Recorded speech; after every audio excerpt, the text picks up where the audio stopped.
தமிழகத்தில் கடந்த 5 ஆண்டுகளில் ஒரு ஊழல் சாம்ராஜ்யம்தான் நடந்திருக்கிறது. அதற்கு சாட்சி ஜெயலலிதா தான். 3 ஆண்டு ஆட்சி முழுமையான வளர்ச்சி, 4 ஆண்டு ஆட்சி நாலாபுரமும் வளர்ச்சி என்றெல்லாம் பக்கம் பக்கமாய் விளம்பரம் செய்ததெல்லாம் பொய் என்பது இப்போது வெட்ட வெளிச்சமாய் மாறிவிட்டது. வட்டம், மாவட்டம், மந்திரி, மாநிலங்களவை உறுப்பினர் என முழுக்க முழுக்க கொள்ளையடிக்கும் ஒரு கொடூர ஆட்சிதான் தமிழ்நாட்டில் 5 ஆண்டுகளாய் நடந்திருக்கிறது. இன்று அரசு கஜானா காலியாய் கிடக்கிறது. வழித்து துடைத்தெடுத்து ஏப்பம் விட்டு விட்டார்கள் அதிமுகவின் கொடுங்கோலர்கள். தமிழ்நாடு கடன்கார மாநிலமாய் மாறிவிட்டது. அதிமுகவின் அனைத்து கரைவேட்டிகளும் கோடிகளில் புரள்கிறார்கள். ஏழை மக்கள் தெருக்கோடியில் நிற்கிறார்கள். அடுத்தடுத்து அமைச்சர்களின் சொத்து விவரங்கள் குறித்த தகவல்கள் போயஸ் தோட்டத்திற்கு சென்று கொண்டே இருக்கின்றன. இதன் பின்னணி என்ன? இதன் மர்மம் என்ன? 5 ஆண்டுகளாய் வாய் திறக்காத ஜெயலலிதா இப்போது அதிரடி நடவடிக்கை என்ற பெயரில் ஆட்களை தூக்குவது எதற்காக? வாருங்கள் பார்க்கலாம் இன்றைய நிகழ்வுகள் நிகழ்ச்சியில்.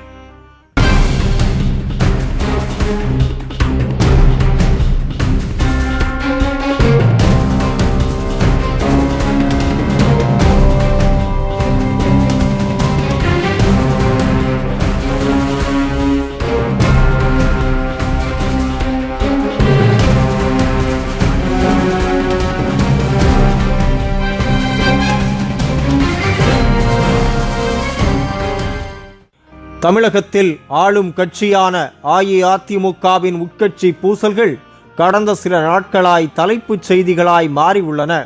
காணும் இடமெல்லாம் முதலமைச்சர் ஜெயலலிதாவின் இதயமாக வலம் வந்த அமைச்சர் ஓ பன்னீர்செல்வம் கட்சிக்குள் ஓரம் கட்டப்பட்டிருக்கிறார். அவரின் ஆதரவாளர்கள் மாவட்ட செயலாளர் பொறுப்புகளில் இருந்தும் அமைச்சர் பதவியில் இருந்தும் நீக்கப்பட்டு கொண்டிருக்கிறார்கள். இந்த நீக்கல் நடவடிக்கைகள் மேலும் தொடரலாம். இதுதான் இப்போதைய தலைப்புச் செய்தியாய் எல்லா ஊடகங்களிலும் இருந்து வருகிறது.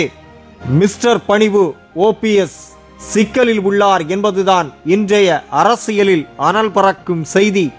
ஜெயலலிதாவின் நம்பிக்கையை பெற்றிருந்த ஐவரணியில் இருந்த ஓபிஎஸ் உள்ளிட்ட 3 தனிமைப்படுத்தப்பட்டுள்ளனர்.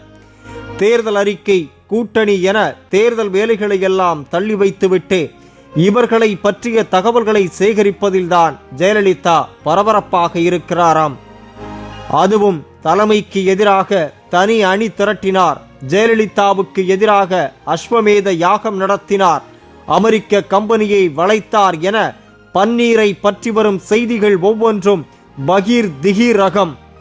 நெற்றி நிறைய விபூதி, குங்குமம், கும்பிட்ட கையும் அமைதி தவழு முகமுமாய் வலம் வந்த பணிவு பன்னீர்செல்வம் எப்படி இப்படி ஒரு சிக்கலில் மாட்டிக்கொண்டார்? இதனால் இன்றைக்கு பன்னீர்செல்வம் கண்ணீர் செல்வமாய் மாறி நிற்பதற்கான காரணம் என்ன? தேர்தல் வரும் சமயங்கள் அல்லது தனது செல்வாக்கு இழக்கும் சமயங்கள் எல்லாம் ஜெயலலிதா அவர்கள் திட்டமிட்டு ஒரு நாடகத்தை நடத்துவார். அதாவது நடந்துவிட்ட தவறுகளுக்காக அல்லது செய்த தவறுகளுக்காக தான் பொறுப்பல்ல என்பது போலவும் மற்றவர்கள் தான் அதுக்கு பொறுப்பு என்பது போலவும் மிக திறமையாக நாடகத்தை நடத்துவார். கடந்த காலத்தில் ஒரு 3-4 ஆண்டுகளுக்கு முன்பாக சசிகலா அவர்களால் தனது குடும்பத்திற்கு தனது ஆட்சிக்கு கட்ட வேண்டும் சொல்லி அவர் விலக்கி வைப்பதாக சொன்னார். ஆனால் என்ன காரணத்தினால் திரும்ப சேர்த்து கொண்டார். அதைப் போல ஒவ்வொரு அமைச்சரையும் பதவி விலக்கும் பொழுது, பதவி நீக்கம் செய்யும் பொழுது எந்த காரணத்தையும் மக்களுக்கு சொல்வதில்லை. ஆனால் திரும்ப அவர்களை சேர்க்கும் பொழுது எந்த காரணத்தையும் சொல்வதில்லை. தவறு செய்ததாக நீக்கப்பட்டதாக சொல்லக்கூடிய அமைச்சர் அந்த தவறை சரி செய்து விட்டாரா என்பது கூட தெரியாது. அதைப் போல இப்பொழுது ஓ பன்னீர்செல்வம், நத்தம் விஸ்வநாதன், எடப்பாடி பழனிசாமி ஆகியோர் மீது, பழனியப்பன் ஆகியோர் மீது ஒரு குற்றச்சாட்டில் இருப்பதாகவும் சொல்கிறார்கள். ஆனால் மக்களுக்கு தெரிய வேண்டியவர்களெல்லாம் இப்பொழுது ஓ பன்னீர்செல்வம் எங்கே இருக்கிறார், நத்தம் விஸ்வநாதன் எங்கே இருக்கிறார் என்று தெரியக்கூடிய சூழ்நிலையில் இருக்கிறார்கள். ஆக அமைச்சர்கள் கூட மறைந்து வாழக்கூடிய ஒரு சூழல் இந்த நாடகம் திட்டமிட்டு அரங்கேற்றப்படுகிறது. இந்த ஆட்சியினுடைய அவலங்கள் மக்கள் மிக தெளிவாக தெரிந்திருக்கிறார்கள்.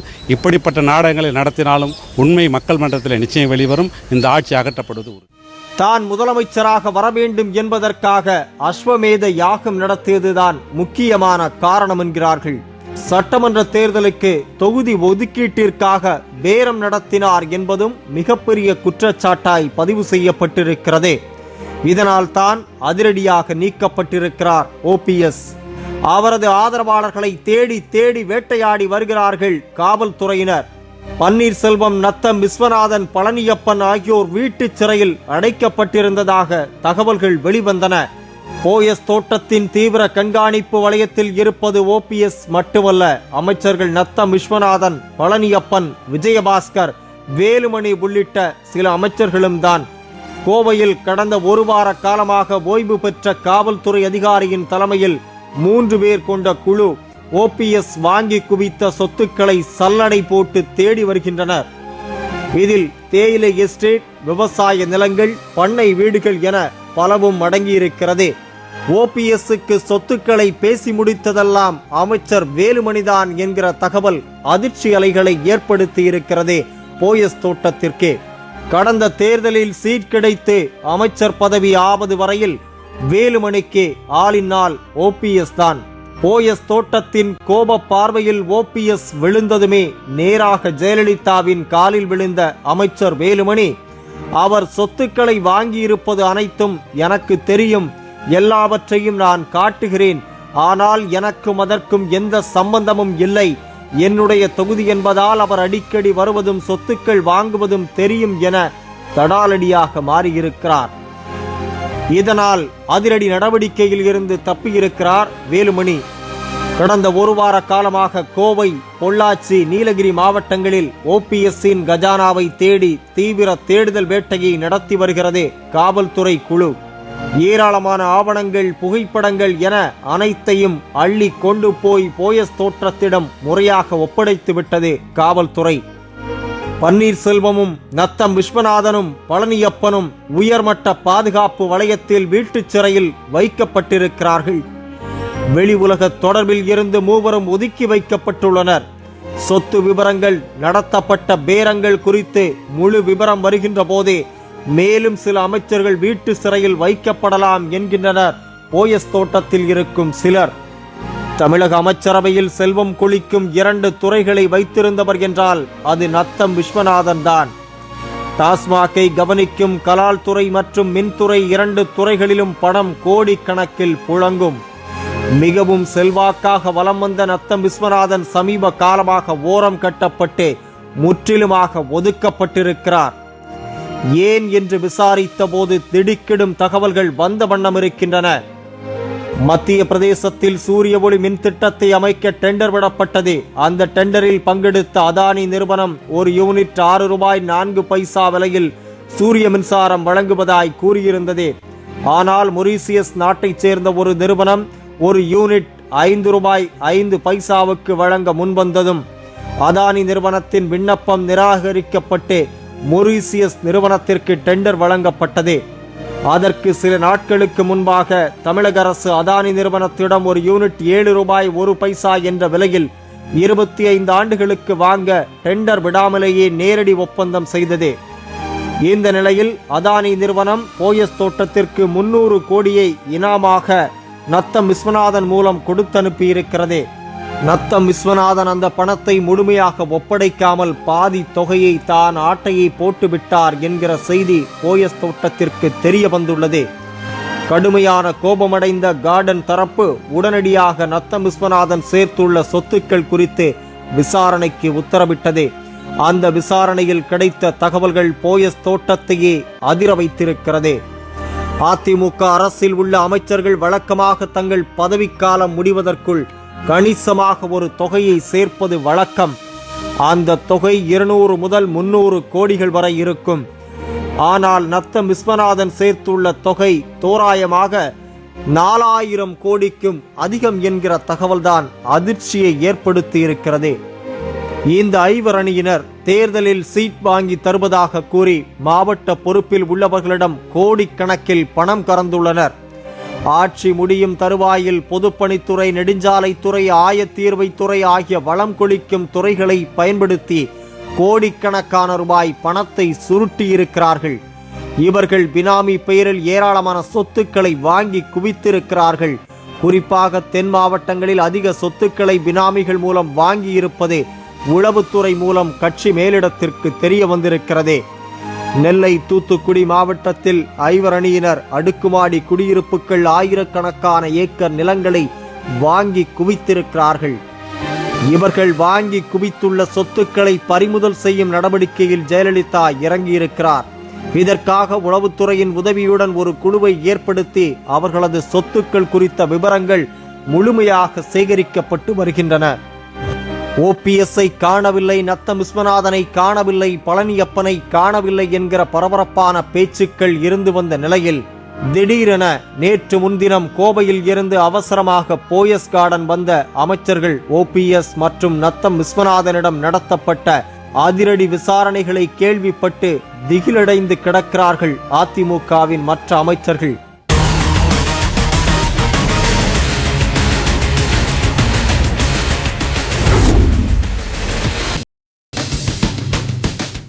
நேற்று முன்தினம் இரவு போயஸ் தோட்டத்தில் இருந்து நிதியமைச்சர் பன்னீர்செல்வத்திற்கு அவசர அழைப்பு. ஜெயலலிதாவை பார்க்க உடனே வரவேண்டும் என்ற அழைப்பால் அதிர்ந்து போன பன்னீர்செல்வம் நள்ளிரவு 12 மணிக்கு விமானத்தை பிடித்து சென்னைக்கு வந்திருக்கிறார். காலையில் 10:20 மணிக்கு போயஸ் தோட்டத்திற்குள் நுழைந்திருக்கிறார். அவருக்கு பின்னால் அமைச்சர் விஸ்வநாதனும் வந்திருக்கிறார். இவர்கள் வந்த தகவல் சொல்லப்பட்டாலும் உடனே அவர்கள் உள்ளே அழைக்கப்படவில்லை. நீண்ட நேர காத்திருப்பிற்கு பின்னர் பன்னீர்செல்வமும் நத்தம் விஸ்வநாதனும் உள்ளே வரவழைக்கப்பட்டனர். உளவுத்துறை கடந்த சில வாரங்களாக சேகரித்த தகவல்கள், செய்த முறைகேடுகள், வாங்கி குவித்த சொத்துக்கள், அனைத்து துறைகளிலும் நடந்த செயல்பாடுகள் பற்றிய விவரங்கள் அனைத்தும் தெளிவாக விவரிக்கப்பட்டிருக்கிறது. 1 மணி நேரம் நடந்த விசாரணையில் எதுவும் பேச முடியாமல் பன்னீர்செல்வமும் நத்தம் விஸ்வநாதனும் தலையை தொங்க போட்டு கொண்டே நின்றிருக்கிறார்களாம். ஒரு கட்டத்தில் எனக்கு தெரியாதென்று நினைத்துவிட்டு இந்த அளவுக்கு நீங்கள் செயல்படுவீர்கள் என்று நான் நினைத்து கூட பார்க்கவில்லை, உங்களுக்கு மன்னிப்பே கிடையாது என்று ஜெயலலிதா கொந்தளிப்பு காட்ட, அம்மா நீங்கள் சொல்வது அனைத்தும் உண்மைதான், இனிமேல் இதுபோல் எந்த தவறும் நடைபெறாது என கெஞ்சி உள்ளனர் இருவரும். இதன் பின்னர் இருவருக்கும் எச்சரிக்கை விடுக்கப்பட்டு அனுப்பப்பட்டிருக்கிறார்கள். ஆனால் முறையாக அங்கே வைத்து அடித்து உதைக்கப்பட்டதாகவும் சில தகவல்கள் வெளியாகியிருக்கின்றன. வழக்கமாக தலைமைக்கு தெரியாமல் அதிகமாக சொத்து சேர்த்த பல பேர் போயஸ் தோட்டத்திற்குள் வைத்து நன்றாக கவனிக்கப்பட்டிருக்கிறார்கள். அந்த முறையில்தான் பன்னீர்செல்வமும் நத்தம் விஸ்வநாதனுக்கும் நல்ல கவனிப்பு கிடைத்திருக்கிறது என்கிற தகவல்களும் வெளியாகியிருக்கின்றன. எதுவும் பேச முடியாமல் சோகமான முகத்துடன் வெளியே வந்திருக்கிறார்கள் பன்னீர்செல்வமும் நத்தம் விஸ்வநாதனும். பின்னர் மாலை 5:30 மணியளவில் மீண்டும் போயஸ் தோட்டத்திற்கு வரவழைக்கப்பட்டிருக்கிறார் பன்னீர்செல்வம். 1 மணி நேரத்திற்கு மேல் பேச்சுவார்த்தை நடந்திருக்கிறது. அதன் முடிவில் சில ஆவணங்களில் கையெழுத்து வாங்கப்பட்டு அவர் திருப்பி அனுப்பப்பட்டதாக சொல்லப்படுகிறது. பன்னீர்செல்வத்தின் சமீபத்திய செயல்பாடுகளால் போயஸ் தோட்டத்திற்குள் ஏற்பட்டிருக்கும் கொந்தளிப்பு அவ்வளவு விரைவில் அடங்காது என்கின்றனர் சிலர். இந்த நிலையில் தந்தை பன்னீர்செல்வத்திற்கு ஏற்பட்டிருக்கும் பாதிப்புக்கு பரிகாரம் தேட நேற்று முன்தினம் ஸ்ரீவில்லிபுத்தூர் சென்றிருக்கிறார் அவரது மகன் ரவீந்திரநாத். அங்குள்ள மடவார்குளம் வைத்தியநாத சுவாமியை வணங்கிவிட்டு குலதெய்வமான பேச்சியம்மனை கும்பிட்டிருக்கிறார். இதன் பின்னர் மறுநாள் 5 மணிக்கு சிறப்பு யாகம் ஒன்றையும் அவர் நடத்தியதாக சொல்லப்படுகிறது. பங்குனி மாதத்தில் குலதெய்வத்தை வணங்கினால் வந்த பிரச்சனைகள் அடியோடு நீங்கும் என்பது ஐதீகமாம். ஓ பன்னீர்செல்வத்தின் மகன் வளர்த்த யாகம் போயஸ் தோட்டத்தின் கோபத்தை தணிக்குமா? இன்னும் என்ன மாதிரியான விளைவுகளை பன்னீர்செல்வம் எதிர்கொள்ளப் போகிறார் என்பதெல்லாம் போக போகத்தான் தெரியும். அதிமுகவின் ஐவரணியில் இருந்த அமைச்சர்கள் பன்னீர்செல்வம், நத்தம் விஸ்வநாதன், பழனியப்பன் ஆகியோர் தலைமையின் கோபத்திற்கு ஆளாகியுள்ளனர். இதைத் தொடர்ந்து ஐவரணி குழு 4 அணியாக சுருக்கப்பட்டு அதில் தங்கமணி, வேலுமணி ஆகியோர் இணைந்தனர். பன்னீர்செல்வம், நத்தம் விஸ்வநாதன் ஆகியோரை தொடர்ந்து உயர்கல்வித்துறை அமைச்சர் பழனியப்பனை காவல்துறையினர் தொடர்ந்து கண்காணித்து அவரது செயல்பாடுகள் குறித்து அறிக்கை தர தயாராக உள்ளனர். 4 அணியில் முன்னணியில் இருக்கும் அமைச்சர் வைத்தியலிங்கம், சுகாதாரத்துறை அமைச்சர் விஜயபாஸ்கர், தோப்பு வெங்கடாச்சலம், வீரமணி, கோகுல இந்திரா, வளர்மதி, செல்லூர் ராஜு, முக்கூர் சுப்பிரமணியன் உள்ளிட்ட பல அமைச்சர்களையும் கண்காணிக்க ஜெயலலிதா உத்தரவிட்டுள்ளதாக தெரிகிறது. வைத்தியலிங்கம் தன் சொந்த ஊரான தஞ்சாவூர் பக்கம் தலை காட்டாமல் இருந்து வருகிறார். அவருக்கு வலது இடது கரங்களாக செயல்படும் எம்பி பரசுராமன், மாவட்ட பால்வள கூட்டுறவுத்துறை தலைவர் காந்தி ஆகிய இருவரையும் காவல்துறை கண்காணித்து வருகிறது. அவர்களது தகவல்கள் மேலிடத்திற்கு சமர்ப்பிக்கப்பட்டு விட்டதாகவும் தெரிகிறது. பல பேர் இன்னமும் கண்காணிப்பு வளையத்திற்குள் இருக்கிறார்கள். இதிலிருந்து என்ன தெரிகிறது? ஒட்டுமொத்தமாய் 5 ஆண்டுகளாய் ஒரு ஊழல் சாம்ராஜ்யம் மட்டும்தான் இந்த தமிழகத்தில் நடைபெற்றிருக்கிறது. அதற்கு ஒப்புதல் வாக்குமூலம்தான் ஜெயலலிதா அளித்து வருகிறார். அதிமுகவை சேர்ந்த மூத்த அமைச்சர்கள் ஊழல் செய்து குவித்த பணத்தில் ஒரு பகுதியை தலைமைக்கு தெரியாமல் பதுக்கி வைத்தது குறித்தும், அந்த பணத்தை மீட்க ஆளும் கட்சியின் தலைமை மேற்கொண்டு வரும் முறைகள் குறித்தும் வெளியாகும் செய்திகள் அதிர்ச்சி அளிக்கின்றன என்று சொல்கின்றனர் சிலர். 58 மாத ஆட்சியில் ஊழல் செய்வதையும் கடந்த 1 மாதத்தில் அமைச்சர்களை மிரட்டி பணம் பறிப்பதையும் தவிர வேறு எதுவும் நடைபெறவில்லை என்பதுதான் பலரது குற்றச்சாட்டாய் முன்னிற்கிறது. தமிழ்நாட்டில் கடந்த 2011ஆம் ஆண்டு அதிமுக ஆட்சி பொறுப்பேற்ற பிறகு மக்கள் நல பணிகள் நடந்தனவோ இல்லையோ, அனைத்து துறைகளிலும் ஊழல், முறைகேடுகள், சுரண்டல்கள் ஆகியவை மட்டுமே முழுநேர பணியாக நடைபெற்றிருக்கிறது.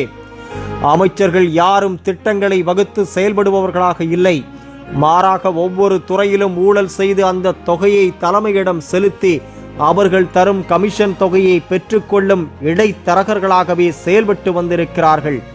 அந்த இடைத்தரகர்கள் சம்பாதித்த பணத்தை முறையாக தலைமையிடம் கொண்டு சேர்க்காத காரணம்தான் இந்த அதிரடி நடவடிக்கைகள் என்றும் சொல்லப்படுகிறது.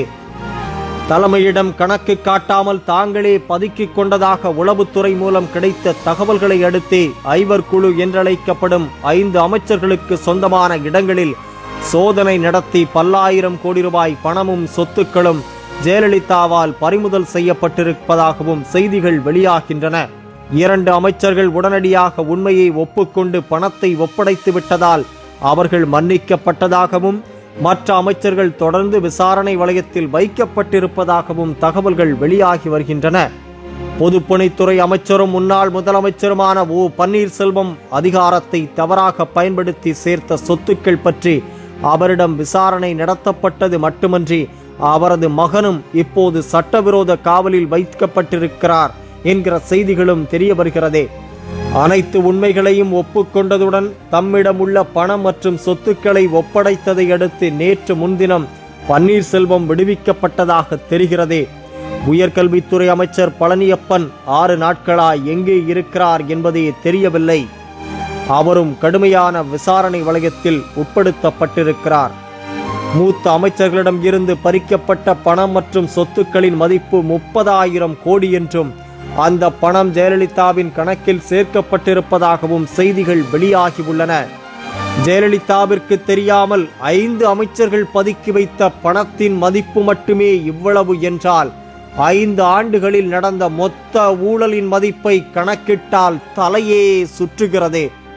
மூத்த அமைச்சர்களின் கட்டுப்பாட்டில் இருந்த பொதுப்பணித்துறை, நெடுஞ்சாலைத்துறை, நகர்ப்புற வளர்ச்சித்துறை, ஊரக வளர்ச்சித்துறை, மின்துறை, மதுவிலக்குத்துறை, கல்வித்துறை, உயர்கல்வித்துறை, போக்குவரத்துத்துறை, சமூக நலத்துறை, உணவுத்துறை, சுரங்கத்துறை ஆகியவற்றில் நடைபெற்ற ஊழல்களின் மதிப்பு எவ்வளவு என்றே கணக்கிட முடியாதே. ஊழல் அமைச்சர்கள் மீது நடவடிக்கை எடுத்தது போன்ற தோற்றத்தை ஏற்படுத்துவதன் மூலம் இரட்டை லாபத்தை அடைய பார்க்கிறார் ஜெயலலிதா. அவற்றில் முதலாவது, ஊழலுக்கும் தமக்கும் எந்த தொடர்பும் இல்லை, ஊழல் அமைச்சர்கள் மீது கருணை காட்டாமல் நடவடிக்கை எடுக்கும் அளவுக்கு நேர்மையானவர் என்று தன்னை காட்டிக்கொள்வது. இரண்டாவது, அமைச்சர்கள் பதுக்கிய பணத்தை மீட்டு தமது கணக்கில் சேர்ப்பதன் மூலம் தமது சொத்துக்களின் மதிப்பை அதிகரித்துக் கொள்வது. ஆனால் இது போன்ற செப்படி வித்தைகளின் மூலம் தமிழக மக்களை ஒருபோதும் ஏமாற்ற முடியாது. அமைச்சர்களின் ஊழலில் ஜெயலலிதாவுக்கும் தொடர்பு உண்டு என்பதால் அவர் மீதும் மூத்த அமைச்சர்கள் 5 பேர் மீதும் வழக்கு பதிவு செய்து விசாரணை நடத்த வேண்டும். அமைச்சர்களிடம் இருந்து சட்டவிரோதமாக மீட்கப்பட்ட பணம் மக்களுக்கு சொந்தமானது என்பதால் அதன் மதிப்பை வெளிப்படையாக அறிவித்து அரசு கருவூலத்தில் கொண்டு வந்து சேர்க்க வேண்டும். ஆக மொத்தம் அதிமுகவில் வரும் நாட்களில் இன்னும் பல அதிரடிகள் அரங்கேறினால் ஆச்சரியப்படுவதற்கில்லை. ஜெயலலிதாவின் நிர்வாக திறமையின்மையை மறைக்க OS தோட்டத்து தரப்பு மரண தருவாயில் நத்தத்தையும் பன்னீர்செல்வத்தையும் பலிக்கடா ஆக்கி தப்பிக்க பார்க்கிறதே. ஜெயலலிதாவுக்கு தெரியாமல் இத்தனை நாட்களாகவா இவர்கள் கொள்ளையடித்திருப்பார்கள்? தேர்தலுக்காக தம்மை நேர்மையானவர் போல காட்டிக்கொள்ள ஜெயலலிதா ஒரு நாடகத்தை அரங்கேற்றி வருவதாக குற்றச்சாட்டுக்கள் முன்னெழுந்துள்ளன. 5 ஆண்டுகளாய் ஊழல் மற்றும் முறைகேடுகள் செய்ய அனுமதி அளித்துவிட்டு தனக்கு எதிராக திரும்பிய பிறகு தற்போது அமைச்சர்கள் மீதும் அவர்களது பினாமிகள் மீதும் நடவடிக்கை எடுக்க தொடங்கியுள்ளதாக எல்லோரும் குற்றச்சாட்டுக்களை முன்வைக்கிறார்கள். எது எப்படி இருந்தாலும் ஊழலின் மொத்த உருவமாய் உறைவிடமாய் ஊற்றுக்கண்ணாய் இருக்கும் ஜெயலலிதாவையும் அதிமுகவையும் இனிமேலும் மக்கள் நம்புவதற்கு தயாராக இல்லை. வருகிற தேர்தலில் சரியான பாடத்தை இதற்கு புகட்டியே தீருவார்கள் மக்கள். இந்த சிந்தனையோடு இன்றைய நிகழ்வுகள் நிகழ்ச்சி நிறைவு பெறுகிறது. நன்றி, வணக்கம். நிகழ்வுகள் குறித்தான உங்கள் கருத்துக்களை அனுப்ப வேண்டிய முகவரி: நிகழ்வுகள், கேப்டன் டிவி, தபால் பெட்டி எண் 5, வானகரம், சென்னை 95. மின்னஞ்சல் news@captainmedia.in.